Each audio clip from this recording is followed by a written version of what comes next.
Hello, Tuskegee family and friends. I am Gwendolyn Brown, the wife of our current 10th president and CEO, Dr. Mark A. Brown. The month of March is designated as Women's History Month. During this month, we celebrate the many accomplishments of women around the world. This year's national theme is Moving Forward Together, Women Educating and Inspiring Generations. Nowhere is this theme more important or more appropriate than the First Ladies of Tuskegee University. Throughout the 143-year history of our school, they have supported the university and their respective spouses. They have done this successfully.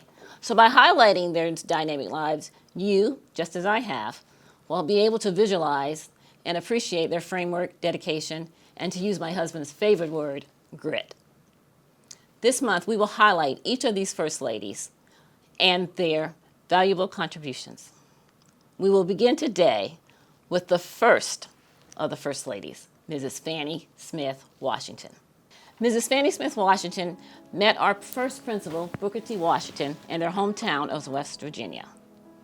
It was Fannie Smith's intellect and determination that attracted the attention of the Tuskegee's future president.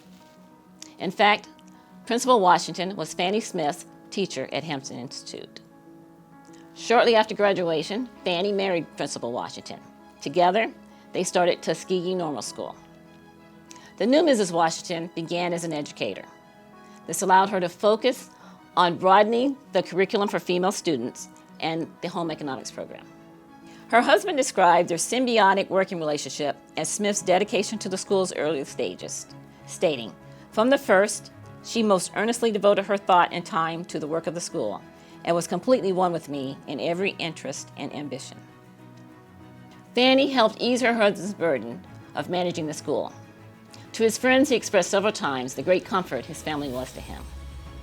Sadly, in 1884, Fannie Smith Washington died, leaving a very bereaved Booker T. Washington and a young daughter, Portia Marshall Washington. Upon her death, Washington said her death was a great loss to him and the school. Fannie Smith Washington is buried in the Tuskegee University Campus Cemetery.